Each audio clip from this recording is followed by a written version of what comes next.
वृत्तांत सांगणार आहे. सम्राट निघाला, राज्याला उपगून निघाला आणि उपगून निघाल्यानंतर आता तो चाललाय. गावाच्या शेजारून, त्याच्या नगरीच्या शेजारून एक नदी वाहत होती. त्या नदीमध्ये त्यांनी नाव टाकली आणि आता विचार केला, हा प्रपंच खूप झाला, आतापर्यंत बऱ्याच वेळा राजा झालो असेल, आतापर्यंत बऱ्याच वेळा सेनापती झालो, बऱ्याच वेळा या बायका मुलांना सांभाळलं, आता तरी निघलं पाहिजे, कुठंतरी लांब गेलं पाहिजे. निघून घेतली नाव आणि त्या नदीमध्ये टाकली आणि निघाला की जोपर्यंत चांगलं एक अनोळखी गाव सापडत नाही तोपर्यंत जायचंय, थांबायचंय. पाण्यामध्ये चालतोय आणि पाण्यामध्ये चालता चालता दूरवर संध्याकाळ होत आली आणि दूरवर त्याला गाव दिसलं. खूप सुंदर नगर आहे, खूप चांगली झाडं झुडपं लावलेली, खूप सुंदर त्या ठिकाणी बाग बगीचे दिसत आहेत. आणि अशा गावाला बघितल्यानंतर राजाने विचार केला, सम्राटाने विचार केला की हे गाव खूप सुंदर दिसतंय, आता आपण इथं थांबलं पाहिजे, गेलं पाहिजे. लावली, किनाऱ्याच्या कडेला लावली आणि नावेतून उतरून त्या गावामध्ये प्रवेश केला. अनोळखी माणूस, परंतु अंगावरती अलंकार भूषण आहेत म्हणून गावातली 2-4 सज्जन मंडळी जवळ आली.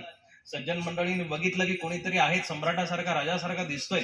जवळ गेले, विचारपूस केली की बंधू कुठून आला? राजाने सांगितलं, मी शेजारच्या नगरीचा राजा आहे, परंतु मी राजकारणाला उभगलो, आता मला प्रपंच करू वाटत नाही, मला कुठेतरी शांतीने एखाद्या गावामध्ये, देशामध्ये, नगरामध्ये राहायचंय, म्हणून मी तुमच्या पर्यंत पोहोचलोय. मग या, तुमचं स्वागत आहे, खूप आनंदाची गोष्ट आहे, तुम्ही आमच्या गावाच्या ठिकाणी राहायला आले, आनंदाची गोष्ट आहे. राजाने प्रश्न केला, मग ह्या गावातली लोक कशी आहेत? त्या गावातला माणूस, तो जो समोर स्वागतासाठी आला होता, तो उद्गारला, खूप सुंदर माणसं आहे आमच्या गावातली, आमच्या गावातल्या माणसांसारखी माणसं नाही, आमच्या गावातली माणसं देवता आहेत, देवता, देवासारखी माणसं आहेत, आमच्या गावाला तोड नाही. राजाने ऐकून घेतलं आणि प्रश्न केला की मी किनाऱ्यावरती ज्यावेळेस उतरलो, त्या किनाऱ्यावरती उतरल्यानंतर मला पलीकडे एक गाव दिसलं होतं, एक नगर दिसलं होतं. मला वाटतं ते पण नगर सुंदर आहे, तिकडची पण माणसं चांगली आहेत. त्या माणसाचा चेहरा बदलला, अरे बाबा, त्या गावामध्ये जाऊ नको, त्या गावामध्ये दानव राहतात, त्या गावातल्या माणसांसारखी घाण माणसं कोणीच नाही, त्या गावातली माणसं इतकी विचित्र आहे, ती नवीन माणसाला कधीच सबाधून घेणार नाही, कधीच सामावून घेणार नाही. राजाने अचंबित झाला. राजाने विचार केला की हा माणूस म्हणतो इथं स्वर्गासारखं राहणे, इथली माणसं स्वर्गासारखी आहेत, इथली माणसं देवासारखी आहेत, आणि शेजारची माणसं नरकासारखी, दानवासारखी, राक्षसासारखी, नेमकं काय असावं? राजाला तिथं थांबावं वाटलं नाही. राजा शेजारच्या गावामध्ये गेला, लगेच शेजारच्या गावामध्ये गेला. शेजारी पण त्याचं भव्य स्वागत झालं. स्वागत झाल्यानंतर राजाने विचारलं की का हो, इथं कशी माणसं राहतात? मला इथं राहण्याचा विचार आहे, तुमच्या गावातली माणसं कशी आहेत? तो माणूस उद्गारला की आमच्या गावातल्या माणसांसारखी माणसं नाही, आमच्या गावामधली एवढी सज्जन माणसं, एवढी सुंदर प्रकारची माणसं, एवढी धार्मिक आहेत, सतत नामस्मरणामध्ये तल्लीन असतात, सतत देवाचं नाव घेतात. आणि अहो, शेजारच्या गावामधली माणसं, अरे त्यांच्यासारखी माणसं नाही, जनावर आहे, जनावरांसारखं वागणं आहे त्यांचं. 5 मिनिटामध्ये राजाच्या डोक्यामध्ये प्रकाश पडला, 5 मिनिटामध्ये. शेजारच्या गावामध्ये गेलो, पहिल्यांदा ज्या गावामध्ये गेलो त्या गावामध्ये विचारपूस केली आणि त्या गावातली माणसं सज्जन आहेत असं तिथं आपल्याला उत्तर मिळालं, शेजारची दुर्जन आहेत असं उत्तर मिळालं. शेजारी आल्यानंतर ही स्वतःला सज्जन समजत आहे, तिकडची दुर्जन समजत आहे. तिकडच्यांना विचारलं शेजारची दुर्जन आहेत, शेजारच्यांना विचारलं तिकडची दुर्जन आहेत. आपल्या अहंकाराने फक्त आपल्याला स्वतःलाच मोठं म्हणून घ्यायची आपली इच्छा होत असते. म्हणून अहंकाराचा विकास आपण जोपर्यंत करत राहणार, जोपर्यंत आपला अहंकार आपण वाढवत राहणार, तोपर्यंत आपल्याला शेजारचा माणूस वाईट दिसत राहणार. आयांनो, मला सांगा, तुमचा शेजार चांगला आहे का? कोणाचाच चांगला नाही, इथं माडा नका हालत. आतापर्यंत शेजार कोणालाच चांगला भेटला नाही, कोणालाच चांगला भेटला नाही. अहो, हा जो प्रकार आहे, हा प्रकार तुमचा आमचा नाहीये, हा प्रकार देशातला आहे, राज्यातला आहे, गावातला आहे, शेजारचा आहे, पाजार सगळीकडे गेलाय तो. एवढ्या मोठ्या समग्र भारताला सुद्धा शेजार चांगला भेटला नाही. पाकिस्तानच्या नावाने त्याचं पडतं की नाही? आपण भारताला खूप सुंदर म्हणतो की आमच्यासारखी माणसं नाही, आमच्यामध्ये विश्वगुरु होण्याची ताकद आहे, आमच्यासारखी विद्वान, आमच्यासारखी वैदिक, आमच्यासारखी उपनिषदात्मक माणसं कोणी नाही, आमच्यासारखी भगवत स्मरण करणारी माणसं कोणी नाही. पण चीन बद्दल चांगले उद्गार का काढत नाही आपण? पाकिस्तानला चांगलं का म्हणत नाही? म्हणतो का सांग? शेजार आपल्याला कुठूनच चांगला भेटला नाही. ही वृत्ती सुरू कुठून झाली दादा? ही वृत्ती आपल्यापासून सुरू झाली, ही वृत्ती आपल्यापासून सुरू झाली.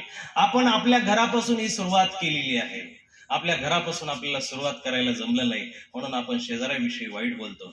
शेजाऱ्याविषयी जरी वाईट बोलत नसेल तर आपण आपल्या भावाविषयी बोलतो, भगिनीविषयी बोलतो, आपल्या नातेवाईकाविषयी बोलतो, भावबंदकीविषयी बोलतो. आतापर्यंत कुणाला भाऊबंद चांगले भेटले का नाशिककर? नाही भेटले, भेटणारच नाही, कधीच भेटणार नाही. ही वृत्ती आपल्यापासून आहे, कारण आपल्याला आपल्या अहंकाराचा विकास करायची सवय लागलेली. बंधूंनो, शास्त्र असं सांगतं की अहंकाराचा विकास करण्यापेक्षा आत्म्याचा विकास करा. आत्मा हा विकास जर केला, आत्म्याचा जर विकास केला तर परमात्मापर्यंत तुमचा प्रवास साध्य होईल. परमात्म्यापर्यंत तुमचा प्रवास साध्य होईल. राजा तिथे थांबला नाही. दृष्टांत ऐका, राजा त्या शेजारच्याही गावामध्ये थांबला नाही आणि इकडच्याही थांबला नाही. पुढे निघाल्यानंतर राजाने विचार केला की आतापर्यंत थांबायचं नाही. जोपर्यंत माणसं दिसायची बंद होणार नाही तोपर्यंत आपल्याला थांबायची. चालत राहिला, पाण्यामध्ये नाव चालू आहे आणि अशा ठिकाणी पोहोचला की ज्या ठिकाणी बिलकुलही माणसं नव्हती, ज्या ठिकाणी बिलकुलही कुणीच नव्हतं. आणि मग राजा एका किनाऱ्यावरती तिथं थांबतय. नदी दोन्हीकडून वाहते आणि त्या किनाऱ्यावरती थांबल्यानंतर राजाने तिथं बघितलं की प्रशस्तता वाटते, खूप सुंदर आहे. आता या ठिकाणी जर आपण थांबलो तर आनंद येईल. पण राजाची दृष्टी दुसऱ्या किनाऱ्यावरती गेली आणि किनाऱ्यावरती गेल्यानंतर राजाने बघितलं, अरे इकडच्या किनाऱ्यापेक्षा तिकडचा किनारा चांगला वाटतो. मनाची द्विधा अवस्था हीच असते.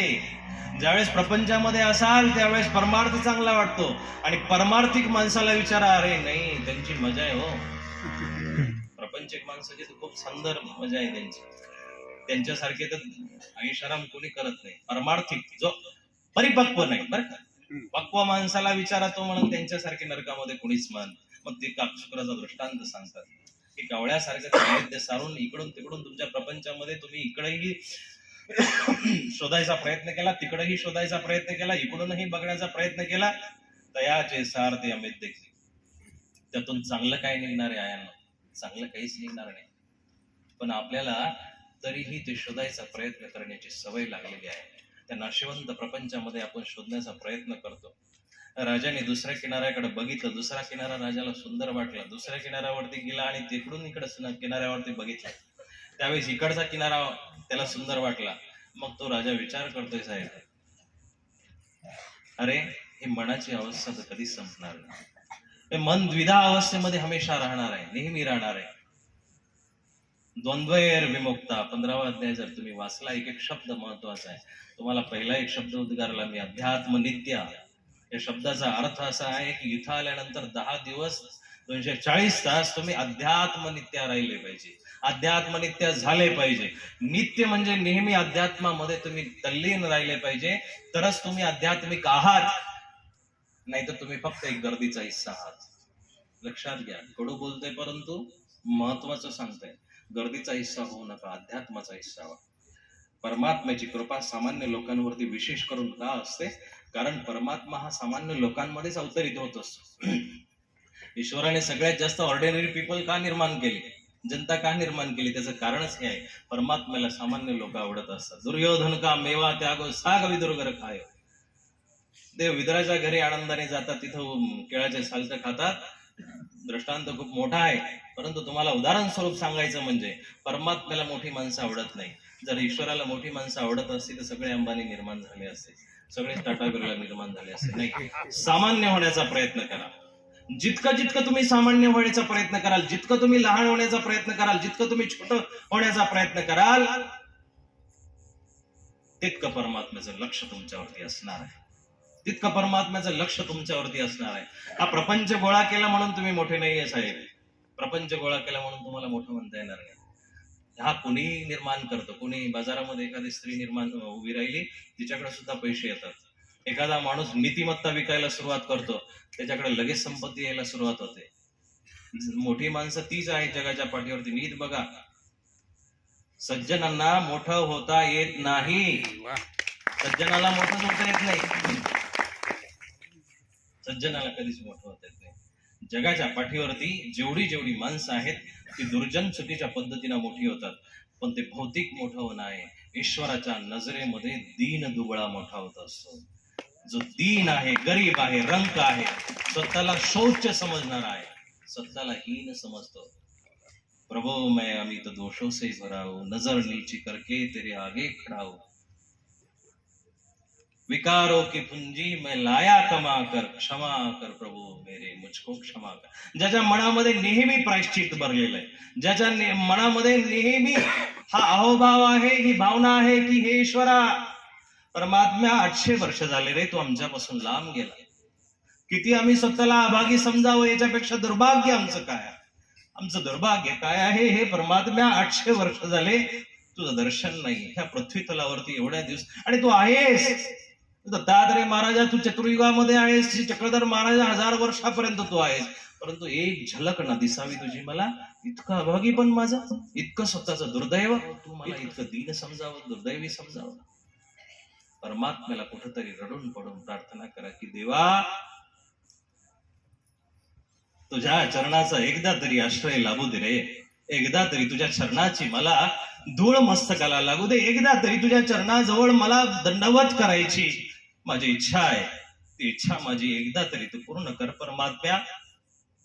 माझी भक्ती मला साध्य होत नसेल, मला माझा धर्म साध्य होत नसेल, मला माझा त्याग साध्य होत नसेल, मला माझा सांगितलेल्या वचनांवरती चालता येत नसेल देवा, परंतु तरी तुझ्याही दर्शनाचा अभिलाषी आहे. एकदा तरी तुझं दर्शन व्हावं.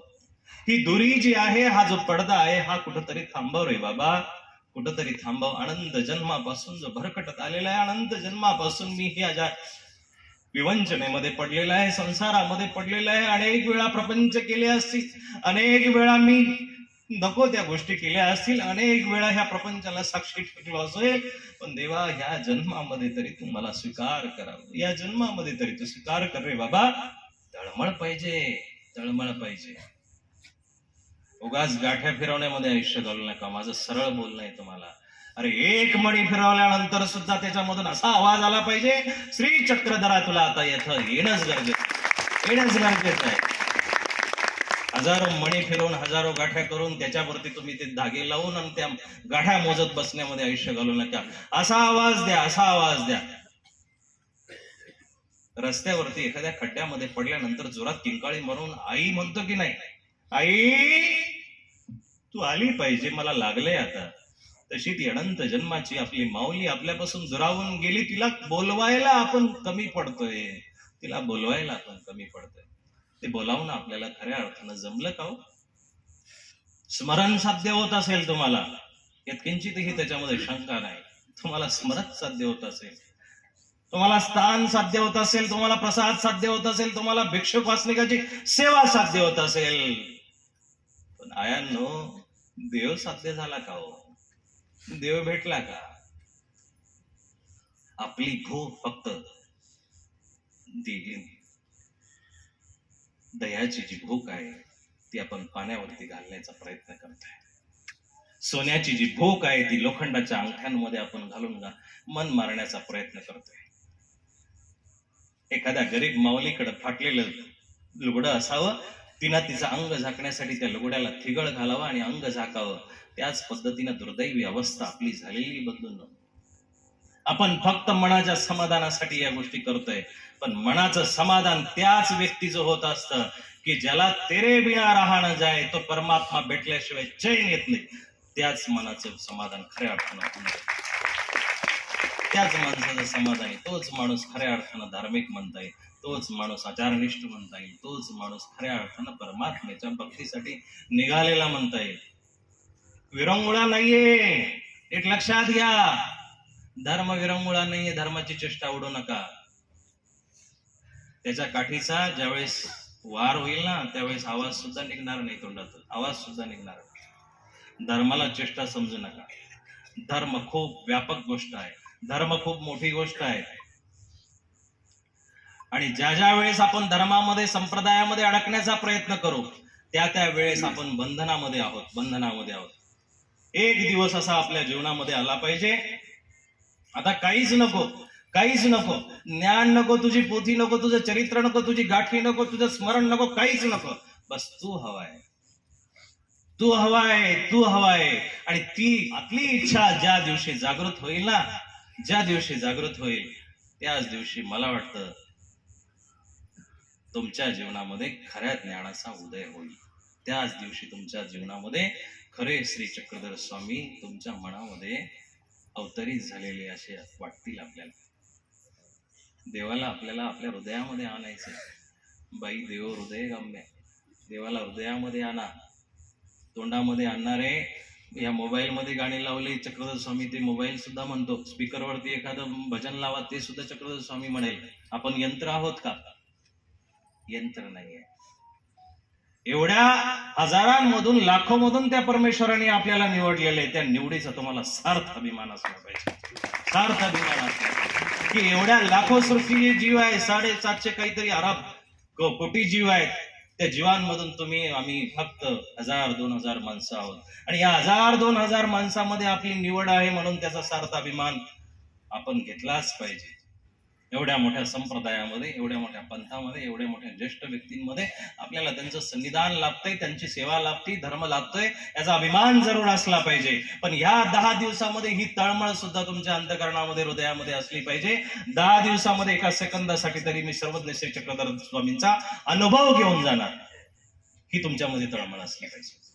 ही तळमळ ज्या दिवशी तुमची जागृत होईल, मला वाटतं ज्यांचं पहिलं स्मरण असेल त्याचं पहिल्या वेळेस स्मरण सक्सेस होईल, ज्याचं दुसरं असेल, 5वं असेल, 10वं असेल, त्याचं तेव्हा सक्सेस होईल. पण होईल, नक्की होईल. राजाचा दृष्टांत थोडक्यावरती सांगायचा राहिला की त्या किनाऱ्यावरती राजाला चांगलं दिसलं नाही, या किनाऱ्यावरती चांगलं दिसलं नाही. राजाने विचार केला, आता हे मनाचे द्वंद्वैर विमुक्त, याच्यातून मुक्त झालं पाहिजे, याच्यातून वेगळं झालं पाहिजे. म्हणून राजा पुढे चालत राहिला. नदीचा उगम ज्या ठिकाणी होता त्या ठिकाणी पोहोचला. एका डोंगरावरून नदी खाली धो वाहत होती, आणि त्याच्याही वरती राजा गेला आणि त्या ठिकाणी त्याचं घर बनवलं, आणि त्या घराला त्यांनी नाव दिलं नेती नेती. उपनिषदांचं सुंदर असं सूत्र आहे, नेती नेती म्हणती तुझला श्रीकृष्ण प्रेमध्ये आमजला. की जे उपनिषद म्हणतात की देवा आम्ही तुला जाणू शकत नाही, समजू शकत नाही, त्या सम्राटाने त्याच्या घराला नाव दिलं नेती नेती. नेती नेती म्हणजे नाही इकडचं ना तिकडचं, ना इथलं ना तिथलं, बस मी आहे तिथं, स्वतंत्र फक्त मीच आहे. तुमची जीवनामध्ये एका क्षणाला अशी अवस्था निर्माण झाली पाहिजे. तात्पर्य असं आहे की मनाचं तुमचं द्वंद्व संपून एका क्षणाला तुमची अशी अवस्था झाली पाहिजे की आता तूची व्हावा, तूची भेटावा, तूची व्हावा आणि तूची भेटावा. ही अवस्था ज्या दिवशी तुमची जागृत होईल आयांनो, लेकराला पायाला लागल्यानंतर आपल्या डोळ्यात आपसूक पाणी येतं की नाही?